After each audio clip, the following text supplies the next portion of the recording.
अल्लाहुम्मा सल्ले अला नबियना शफियना जाय যদি মোর তন জন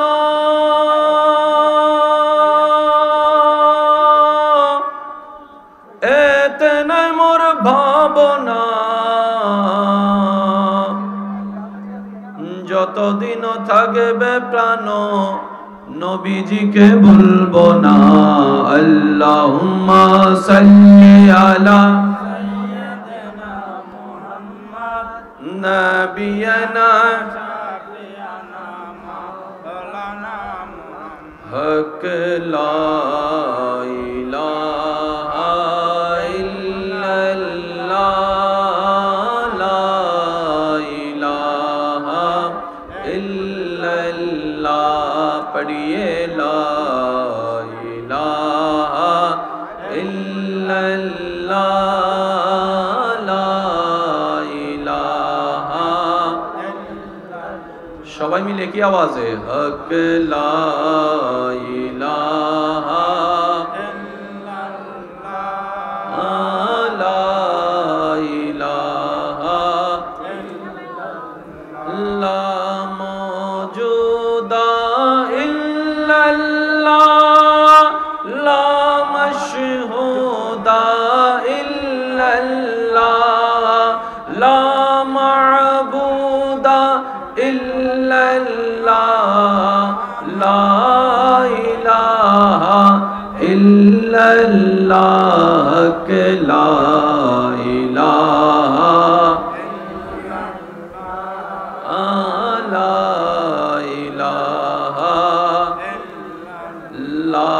पढ़िए ला इलाहा इल्लल्लाह ला इलाहा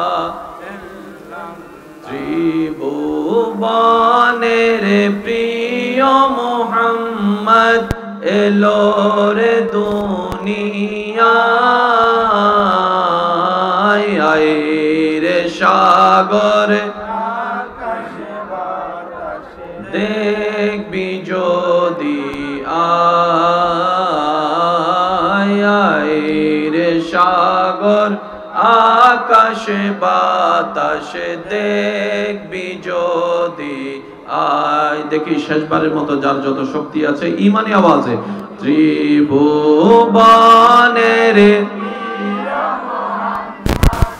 এলো রে দুনিয়া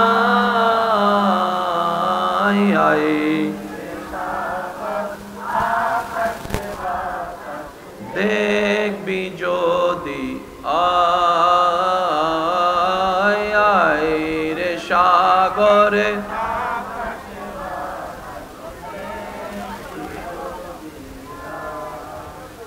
অধ্যকার শিকলবাঁধা সংঘ ক্লাবের উদ্যোগে এলাকাবাসীর আন্তরিক সহযোগিতা ও মহাব্বতে সাবেক কাউন্সিলর জননেতা আলহাজ সাবের আহমদ সওদাগরের সভাপতিত্বে চট্টগ্রাম 10 আসনের মান্যবর সংসদ সদস্য জননেতা জনাব আলহাজ মহিউদ্দিন বাচ্চু সাহেবের প্রধান অতিথিতে আজকের এই সজ্জিত আজিমুশান নূরানি ইমানি মেহফিলের সম্মানিত মেহমানে আলা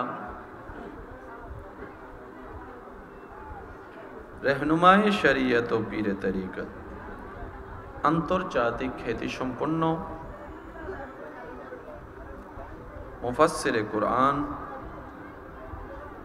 মুজাহিদে মিল্লাত হুজুর আল্লামা মাওলানা আবু সুফিয়ান খান আবিদি আল কাদেরি মাদ্দা জিল্লুহুল আলী আজকের মাহফিলের সম্মানিত প্রধান আলোচক আন্তর্জাতিক ইসলামিক স্কলার মুনাজিরে মিল্লাত মুনাজিরে আহলে সুন্নাত হুজুর আল্লামা শায়েখ মাওলানা সাইফুল আজম আল আজহারি সাহেব মাদ্দাজিল্লুহুল আলী,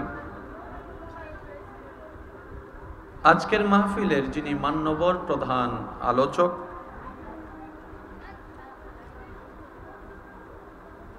খ্যাতিসম্পন্ন বক্তা, সুমধুর কণ্ঠস্বরের অধিকারী, রৌনকে আহলে সুন্নাত, রৌনকে মিল্লাত, মুজাহিদ আহলে সুন্নাত, হুজুর আল্লামা মাওলানা মুফতি মুহাম্মদ ইলিয়াস হুসাইনি মাদ্দাজিল্লুহুল আলী, আজকের মাহফিলের সম্মানিত বিশেষ বক্তা, রৌনকে মিল্লাত কারি মোহাম্মদ শামীম হুসাইন রেজা আল কাদরি মাদ্দাজিল্লুহুল আলী, উপস্থিত আছেন হাজী শামসুল হক সাহেবের সুযোগ্য সন্তান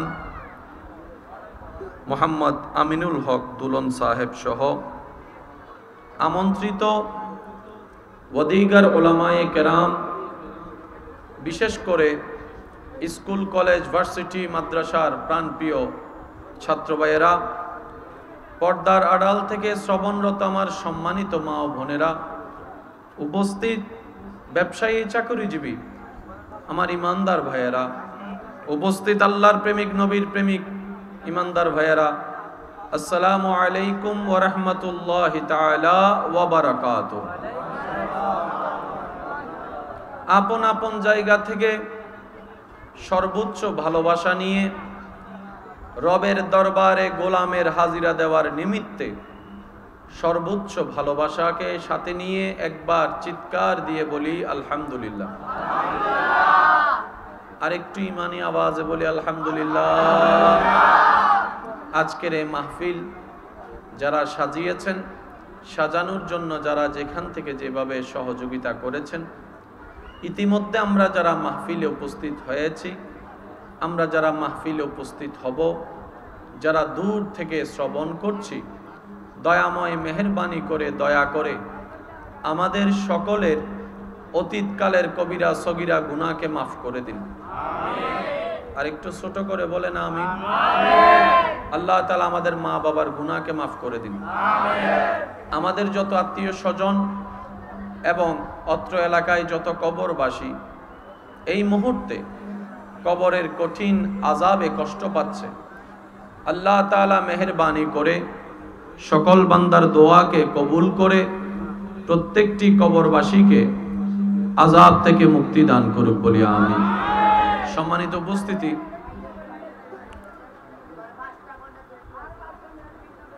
জায়গা হিসেবে আশেকের উপস্থিতি অনেক গুণ বেশি।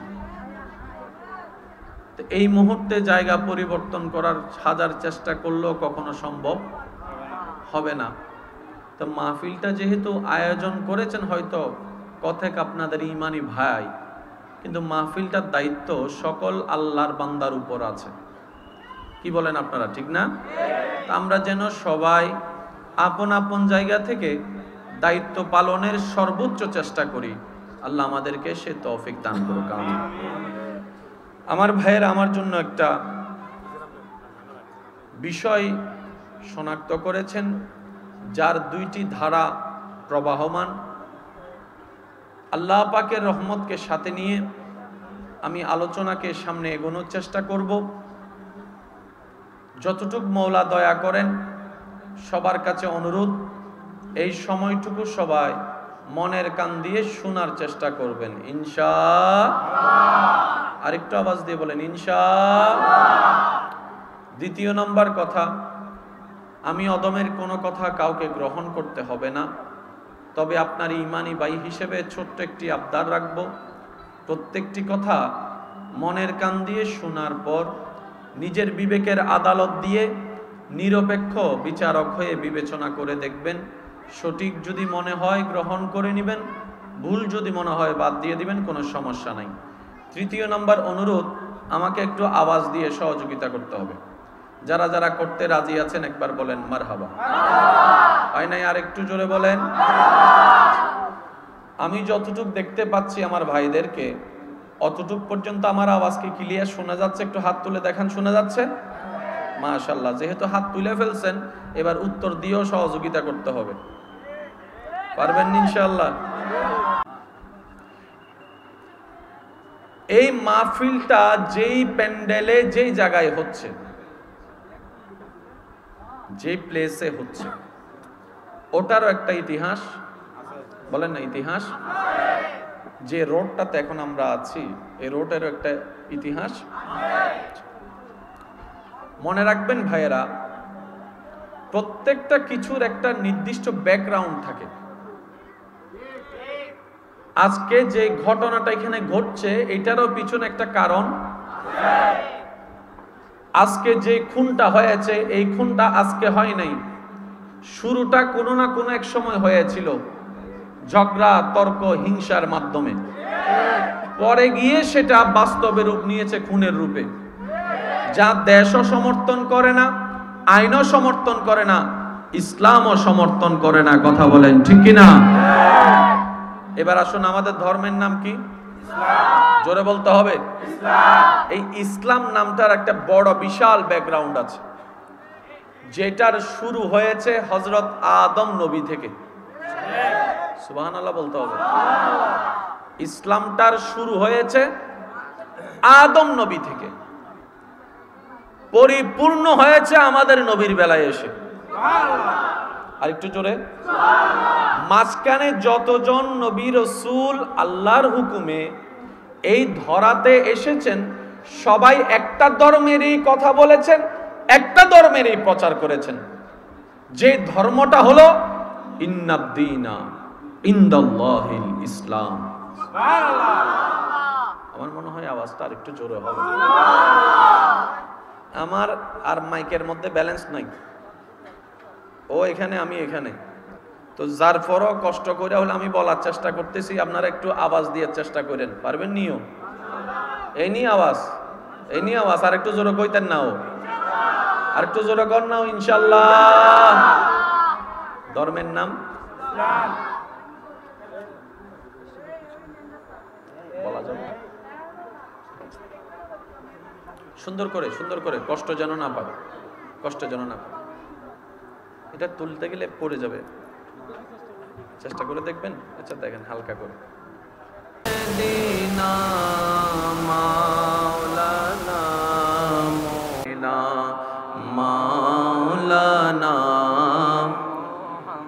সবাই একবার মোহাব্বতের আওয়াজে বলেন মারহাবা, আর একটু আওয়াজে বলেন মারহাবা। আল্লাহ সকলের হাজিরিকে কবুল করুন। যে কথা বলতে চাচ্ছিলাম, ধর্মের নাম কি? জোরে বলতে হবে, ধর্মের নাম কি?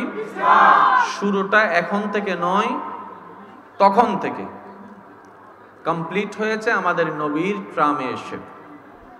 আল ইয়াউমা আকমালতু লাকুম দীনাকুম ওয়া আতমামতু আলাইকুম নি'মাতি। চিৎকার দিয়ে বলেন সুবহানাল্লাহ। আর একটু জোরে বলতে হবে সুবহানাল্লাহ। এবার যে জিনিসটা আমরা সুশীল সমাজকে বুঝতে হবে, ধর্মটা কি পশু পাখির জন্য, না গরু ছাগলের জন্য, না মানুষের জন্য? আর একটু আওয়াজ দিয়ে বলেন। তাহলে এই মানুষ কেন্দ্রিক কথা থাকবে কোথায়? ধর্মে। ধর্ম কথা বলবে মানুষের, ধর্ম কথা বলবে মানুষের। মানুষের জীবনের জন্য যেহেতু ধর্ম, মানুষের জীবন যেখানে যেখানে ধর্ম কথা বলবে সেখানে সেখানে মানুষের জীবন যেখান পর্যন্ত ধর্মকেও কথা বলতে হবে সেখান পর্যন্ত কথা বলেন ঠিক কিনা? এবার আসেন, ধর্মের নাম কি? এই ইসলাম ধর্মের মধ্যে কিছু আদেশ আছে নাকি নাই? আবার কিছু নিষেধ। আপনি যদি ঠান্ডা মাথায় সুন্দর মন নিয়ে ইসলাম ধর্মের প্রত্যেকটি আদেশ নিষেধকে যদি আপনি একটু অ্যানালাইসিস করেন, আপনি দেখবেন ইসলামের দেওয়া প্রত্যেকটি আদেশ নিষেধ মানব জাতির জন্য, সৃষ্টির জন্য, পৃথিবীর জন্য কল্যাণ আর কল্যাণ। আর একটু জোরে বলতে হবে। এই ইসলামে আমাদের জন্য রোজার ব্যবস্থা করেছে। কিসের ব্যবস্থা? বছরে কয়বার রাখি? একটু জোরে বলেন না, কয়বার? একটা বার যেই রোজাটা আমরা রাখি সেহরি থেকে ইফতার পর্যন্ত না খেয়ে, বাহ্যিকভাবে যেটা আমরা দেখি সেটার কথা বলছি, না খেয়ে। এই রোজাটা রাখার কারণে সওয়াব হয় যা পরকালে কাজে লাগবে। তো ধর্ম তো যেটা যেটা সব সময়ের কথা বলে, কল্যাণের কথা বলে। আপনি আমি রোজা রেখে দুপুর বেলা রমজানে না খেয়ে সওয়াব অর্জন করে পরকালের পার হওয়ার তো কিছুটা বেনিফিট পেলাম। এই দুনিয়াতে আছি, এটার বেনিফিট কি হলো? জাপানি বিজ্ঞানী অসমি, যার নাম, তিনি তার গবেষণায় অটোফেগি বলে একটা সিদ্ধান্ত নিয়েছেন, যিনি তার গবেষণায় বলছেন প্রত্যেকটা মানুষের সুস্থ থাকার জন্য অন্তত বছরে 1 মাস না খেয়ে থাকাটা, কম খেয়ে থাকাটা দেহের জন্য কল্যাণকর। ওনার গবেষণায় যে থিওরিটা দিয়েছেন, মানবের দেহের কল্যাণের জন্য 1450 বছর আগে মানব জাতির কল্যাণের জন্য এই ইসলাম ধর্মের মাধ্যমে আল্লাহ তাআলা নবী রাহমাতুল লিল আলামিনের জবানের মাধ্যমে ওই রমজানের রোজার সিস্টেম দিয়ে দিয়েছেন। বলেন সুবহানাল্লাহ। আল্লাহু আকবার। নারায়ে রিসালাত, নারায়ে গাউসিয়া। উচ্চ আওয়াজে একবার বলতে হবে সুবহানাল্লাহ। তাহলে রমজানে রোজা রেখে আমরা পরকালের বেনিফিটও পেয়েছি, দুনিয়ার বেনিফিটও পেয়েছি। পরকালের উপকারও হলো, দুনিয়ার উপকারও হলো। সুবহানাল্লাহ একটু বলা যাবে?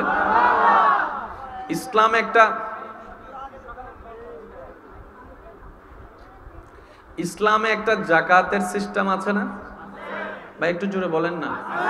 হয়তো আমরা সমাজের কাছে পৌঁছানোর মতো বার্তাটা পৌঁছাতে সক্ষম হইনি বলে ব্যর্থতাটা আমাদের। অথচ বিশ্ব জ্ঞানী জ্ঞানী ব্যক্তিরা এই সারা পৃথিবী থেকে এই গরিবত্বকে দূর করার জন্য যতগুলা ফর্মুলা অ্যাক্টিভ করেছেন, চিন্তা করেছেন, তার মধ্যে সবচাইতে কার্যকরী সিস্টেমের নাম হচ্ছে যাকাত। সুবহানাল্লাহ বলেন। যেমন আমাদের যাকাত শব্দটা মাথায় আসলে যাকাতের কাপড়, যাকাতের লুঙ্গি, যাকাতের শাড়ি, যাকাতের পাঞ্জাবি, যাকাতের এই, যাকাতের সেই। আমরা যাকাত শব্দটাকে এতটুকুর মধ্যে সীমাবদ্ধ করে ফেলেছি। ইসলাম যেভাবে বলেছে, নবী রাহমাতুল লিল আলামিন যেভাবে গাইডলাইন দিয়েছে, ওভাবে পরিপূর্ণটা করতে পারি নাই বলে ব্যর্থতা আমাদের। এই বিশ্বের মধ্যে যদি যাকাত সিস্টেমটাকে 100-এ বাস্তবায়ন করা যেত, গরিবত্বের হার কমে যেত, ক্ষুধার্ত মানুষ থাকার সুযোগ থাকতো না, অভাবী মানুষ থাকার সুযোগ থাকতো না, সবাই মোটামুটি এক লেভেলের সুন্দর স্বচ্ছ জীবনে চলে আসতো। সুবহানাল্লাহ। আর একটু জোরে বলা যাবে সুবহানাল্লাহ। তাহলে যাকাতে পরকালের উপকারও আছে, দুনিয়ার। যদি কষ্ট না হয় আর কি আপনাদের একটু আওয়াজটা দিবেন। পরকালের উপকারও আছে, দুনিয়ার উপকারও আছে। এবার বলেন, ইসলামের ভিতরে একটা হজ আছে না? হজ আছে, বলেন না, আছে না? আছে। রং বেরঙের পোশাক খুশি মনে ছেড়ে সাদা একটি কাপড়কে আপন করে নিতে হয়। সুবহানাল্লাহ বলেন তো দেখি। এই তো মাশাআল্লাহ, আরেকটু জোরে। রং বেরঙের কাপড় পরিত্যাগ করে স্বইচ্ছায়, কেউ কিন্তু জোর করেনি, স্বইচ্ছায় শিলাই ছাড়া একটা কাপড়কে আপন করে নেয়। নিজের মাতৃভূমি ছেড়ে চলে যাচ্ছে মক্কাতুল মুকাররমার দিকে। যেই ব্যক্তি এসি ছাড়া 2 মিনিট থাকতে পারে না, সেই ব্যক্তি উত্তপ্ত গরম রোদের নিচে কাবা শরীফকে তাওয়াফ করছে, লব্বাইক আল্লাহুম্মা লব্বাইক বলে। লক্ষ লক্ষ মানুষের হুজুম সেখানে। কেউ ডান থেকে চাপ দেয়, কেউ বাম থেকে চাপ দেয়, কেউ সামনে থেকে দেয়, কেউ পিছন থেকে ধাক্কা দেয়, কারো পা আপনার পায়ের উপর পড়ছে। যেই মানুষটার সামনে কেউ দাঁড়িয়ে কথা বলার সাহস হয় না, যে মানুষটা কথা বললে সবাই চুপ করে শুনে থাকা ছাড়া দ্বিতীয় কোনো উপায় থাকে না, যে মানুষটা রাস্তা দিয়ে গেলে মানুষ সবাই মাথা নত করে থাকে ভয়ে ভয়ে, ওই মানুষটার রাগ সম্পর্কে সবার জানা। সেই মানুষটা যখন আল্লাহর ঘর তাওয়াফ করছে, লব্বাইক আল্লাহুম্মা লব্বাইক লব্বাইক লা শারীকা লাক লব্বাইক ইন্নাল হামদা ওয়ান নি'মাতা লাকা ওয়াল মুলক লা শারীকা লাক লব্বাইক আল্লাহুম্মা লব্বাইক বলে বলে উত্তপ্ত গরম রোদের মধ্যে সে সিদ্ধ হতে হতে তাওয়াফ করছে। আর আমরা সবাই জানি যখন কষ্টের লেভেল বেড়ে যায় মেজাজও তখন গরম হয়ে যায়, সামান্য কিছুতেও কিন্তু মাইন্ডে লেগে যায়, মেজাজ গরম হয়। সেই ব্যক্তিটা, প্রভাবশালী ব্যক্তিটা, ধনী ব্যক্তিটা, ক্ষমতাবান ব্যক্তিটা যখন আল্লাহর ঘর তাওয়াফ করছে, তখন একজন অসহায় মানুষের কোনইর গুতা তার শরীরকে আঘাত করেছে। তো সে চিন্তা করছে আমার পাশে বসার ক্ষমতা কারো নাই বাংলাদেশে, আজকে এখানে সবাই আমাকে দেখি ডান থেকেও ধাক্কা মারে, বাম থেকেও ধাক্কা মারে, সামনে থেকেও দেখি গুতা মারে, পিছন থেকেও দেখি গুতা মারে, ইচ্ছা করে তো কেউ মারে না, ধাক্কায় পড়ে যেটা হয় সেটাই। এবার যখন তিনি এটার প্রতিশোধ নেওয়ার জন্য প্রস্তুত নিচ্ছেন, পিছন থেকে ওলামায়ে কেরাম হাত ধরে বলে, ভাই আপনি বাংলাদেশে যেটা ছিলেন আল্লাহর ঘরে আপনি সেটা নন, আল্লাহর ঘরে আপনি সেটা নন। সুবহানাল্লাহ। আপনার প্রভাব সেখানে, আপনার আধিপত্য সেখানে, আল্লাহ আপনাকে হজ করাতে এনেছেন, আল্লাহর হজের কোনো দরকার নাই। তাওয়াফ আপনি আমি করি না করি কাবা ঘরের কিচ্ছু যায় আসে না, আল্লাহ তাআলা হজের বিধান দিয়েছেন আমাদের কল্যাণের জন্য।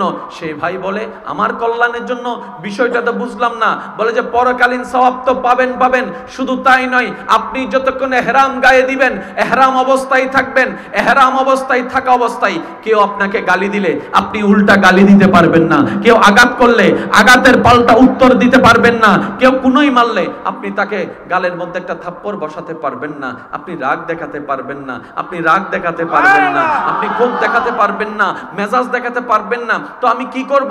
বলে যে যতক্ষণ ইহরাম অবস্থায় থাকবে, ইহরাম মানে মুর্দা, মৃত্যু মানুষ, মুর্দা মানুষ চিল্লাতে পারে না, রাগ করতে পারে না, কথা বলতে পারে না, চুপ হয়ে থাকুন, ধৈর্য ধরে থাকুন। আল্লাহ তাআলা জানে বান্দার জীবনে যুদ্ধে টিকার জন্য, রাস্তাঘাটে চলার জন্য, সমাজে টিকার জন্য, পরিবারে টিকার জন্য, ব্যবসায়ীতে টিকার জন্য, সর্ব জায়গায় বান্দার একটা জিনিসের বড় দরকার, সেটার নাম ধৈর্য, সেটার নাম ধৈর্য, সেটার নাম ধৈর্য।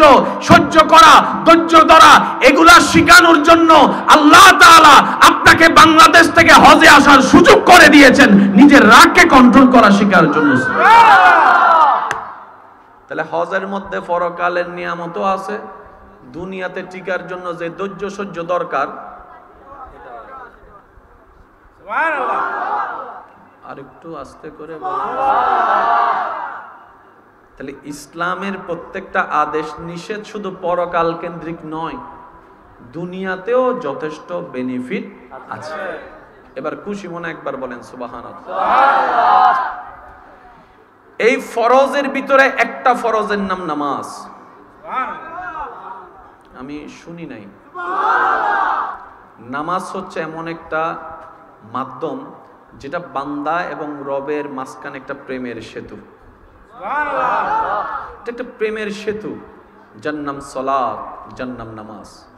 এবার একটু মনোযোগ আমি আপনাদের আশা করব। পরকালীন মুক্তির জন্য ঈমানের সাথে সাথে আমাদের নেক আমলের দরকার আছে না নাই? আছে। রোজার ভিতর নেক আমল আছে না নাই? আছে। হজের ভিতর আছে না নাই? আছে। যাকাতের ভিতর আছে না নাই? আছে। নামাজের ভিতর আছে না নাই? আছে। এই চারটি বিষয় ধরলাম। হজের বেলায় বলেন না, হজের বেলায় আছে। হজের নিয়মও আল্লাহ দিয়েছেন, যাকাতের নিয়মও আল্লাহ দিয়েছেন, রোজার নিয়ম আল্লাহ দিয়েছেন। সুবহানাল্লাহ। কিন্তু এখানে একটা প্রেমের ব্যাখ্যা আছে। হজের বিধান আমাদের কল্যাণের জন্য আল্লাহ দিয়েছেন, নবীর কাছে আমাদের কাছে পৌঁছায় দেওয়ার জন্য। যখন হজের বিধান দেওয়ার সময় আসলো, আল্লাহ তাআলা জিবরাইলকে দিয়ে বিধান পাঠিয়ে দিলেন, রাসূল আমাদেরকে জানিয়ে দিলেন। যখন যাকাতের বিষয় আসলো, রব জানিয়ে দিলেন, নবী আমাদেরকে জানিয়ে দিলেন। সুবহানাল্লাহ জোরে। রোজার বিধান যখন আসলো, আল্লাহ জিবরাইল ফেরেশতাকে দিয়ে দিলেন, জিব্রাইল ফেরেশতা নবীর কাছে নিয়ে আসলেন বার্তা, সেই আদেশ, সেই হুকুম। নবী রাহমাতুল লিল আলামিন আমাদেরকে রোজার বিধান জানিয়ে দিলেন। এবার যখন নামাজের বিষয় আসলো, জিব্রাইল বলে, মওলা আমাকে দাও, প্রত্যেকবারের মতো আমি গিয়ে তোমার নবীকে, তোমার হাবিবকে দিয়ে আসব। আল্লাহ তাআলা বলে, না জিব্রাইল নয়, যাকাত তোমাকে দিয়ে পাঠিয়েছি বিধান, রোজা তোমাকে দিয়ে পাঠিয়েছি, হজের বিধান তোমাকে দিয়ে পাঠিয়েছি, এই নামাজের বিধান আমি তোমাকে দিয়ে পাঠাবো না, যাকে দিব তাকে নিয়ে আসো। আর একটু জোরে বলতে হবে, যাকে দিব ওনাকে নিয়ে আসেন। লাইন আসছে?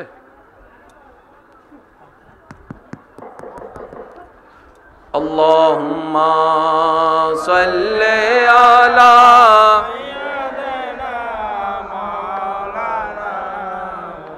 ওয়া আলা আলি সাইয়্যিদিনা মাওলানা। সবাই মিলে একবার পড়েন তো দেখি, শুনতে কেমন লাগে। আল্লাহুম্মা সাল্লি আলা মাওলানা মুহাম্মদ ওয়া আলা আলি সাইয়্যিদিনা মাওলানা। যার যত শক্তি আছে একবার বলেন মারহাবা। ডান হাতটা তুলে দেখায় বলেন মারহাবা। এবার হাতটা নামান। হজও আমাদের কল্যাণ, যাকাত রোজাও আমাদের কল্যাণ, নামাজও আমাদের জন্য কল্যাণ।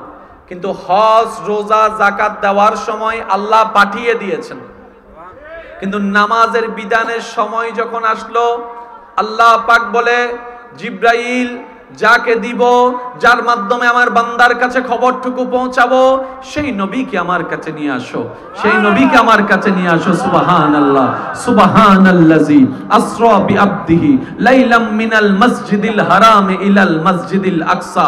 ওই নবীকে আমার কাছে নিয়ে আসো, বোরাকটা নিয়ে যাও, ফেরেশতার বাহিনী নিয়ে যাও। সুবহানাল্লাহ বলেন না? বোরাকটা নিয়ে যাও, ফেরেশতার বহর নিয়ে যাও, নবীকে নিয়ে আসো, আমার কাছে নিয়ে আসো। আজকে আমি সারা বিশ্ব ভ্রমণ্ডকে আমার নবীকে একটু দেখাবো, নবীকে দেখাবো, সৃষ্টিকে দেখাবো, আমার হাবিবকে নিয়ে আসো। নিয়ে গেলেন, ওইখানে যেটা দিয়েছেন সেটার নাম নামাজ। এবার গুরুত্বটা কেমন হতে পারে যদি আমরা একটু রিয়েলাইজ করতে পারি, নামাজের সাথে আমাদের বন্ধুত্ব কঠিন হয়ে যাবে। আর একটু জোরে বলেন। দিলেন সর্বপ্রথম কত? 50। একটু জোরে বলতে হবে, কত? 50। এখন আছে 5। এখন আছে 5। আমি একটু মনোযোগ চাইবো আপনাদের, শিক্ষিত সমাজের ভাইয়েরা একটু মনোযোগ দেন। একটা কথা আমরা সবাই জানি, আল্লাহ যখন যেটা করেন ভালোর জন্যই করেন, এই কথায় সবাই একমত আছেন তো ইনশাআল্লাহ? আর আল্লাহ তাআলা হিকমত ছাড়া, কারণ ছাড়া কিচ্ছুই করে না। আল্লাহ তাআলার প্রত্যেকটা কাজে কোনো না কোনো হিকমত আছেই আছে। আমরা কিন্তু কেউ শ্রেষ্ঠ নবী রাহমাতুল লিল আলামিনের উম্মত হওয়ার জন্য অ্যাপ্লিকেশন করিনি। আল্লাহ দয়া করে আমাদেরকে বাছাই করেছেন, উম্মত হওয়ার সুযোগ দান করেছেন। এটা আমাদের অর্জন নয়, এটা আমাদের প্রতি রব্বুল আলামিনের বড় দয়ার অন্যতম একটা দয়া। কথা বলেন সুবহানাল্লাহ, ঠিক কি না? আমার আওয়াজ কি শোনা যাচ্ছে ভাইয়েরা পিছন পর্যন্ত? এবার আমি আপনাদের একটু মনোযোগ নিব। আমাদের নবীকে আল্লাহ নিয়ে গেলেন, ওইখানে নিয়ে গিয়েছেন যেখানে অনেক জনই আছে। এরপরে আবার ওইখানে নিয়ে গিয়েছেন যেখানে অল্প জন আছে। আবার ওইখানে নিয়ে গিয়েছেন যেখানে অনেক ফেরেশতা আছে। আবার ওইখানে নিয়ে গিয়েছেন যেখানে শুধু জিব্রাইল যেতে পারে। হঠাৎ করে এমন জায়গা পার করাই ফেললেন যেখানে সৃষ্টি কমে যাচ্ছে।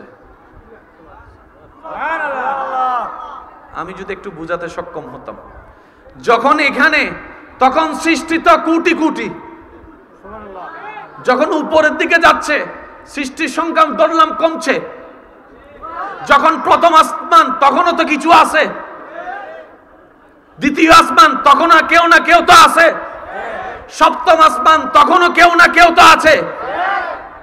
নিতেই আছেন, নিতেই আছেন, নিতেই আছেন। যত নিচ্ছেন তত সৃষ্টি। ভাইয়া ভাইয়া প্লিজ, কি করছে?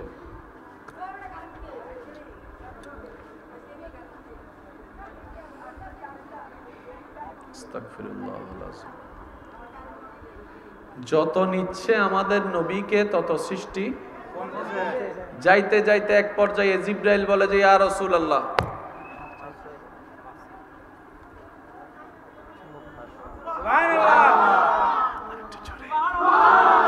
কে বলছে? ফেরেশতাদের সর্দার। দেখেন আমাদের ভাগ্যটা কত ভালো, আল্লাহ দয়া করে কেমন নবীর উম্মত হিসেবে আমাদেরকে কবুল করেছেন। জিব্রাইল বলে ইয়া রাসূলুল্লাহ, সম্ভব না, এবার আপনার যাত্রা শুরু, এখান থেকে আমার শেষ, আপনার শুরু।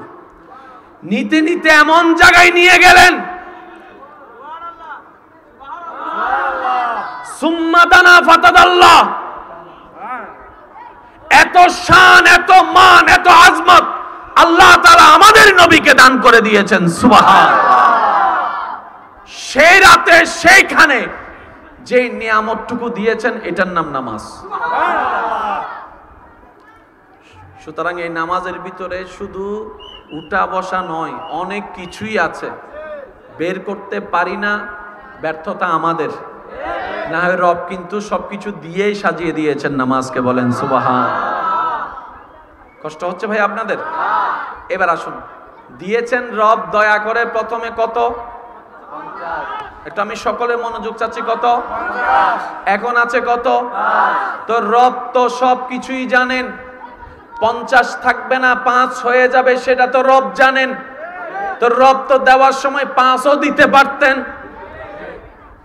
5 দিলেই তো শেষ। রব বলে যে না, আমি যা দিচ্ছি সেটার মধ্যেও কারণ আছে, আমি কমাবো সেটার মধ্যেও কারণ আছে, আমার যা প্রত্যেকটা কাজে হিকমত আছে। আমি দিব 50, নবী আসবেন নিয়ামত নিয়ে। আর একটু জোরে বলেন না।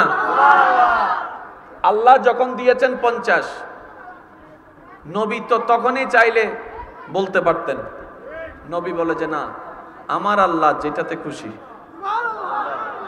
সুবহানাল্লাহ, একটু জোরে বলেন না। আমি আল্লাহ, আমার আল্লাহ যেটাতে খুশি আমি সেটাতে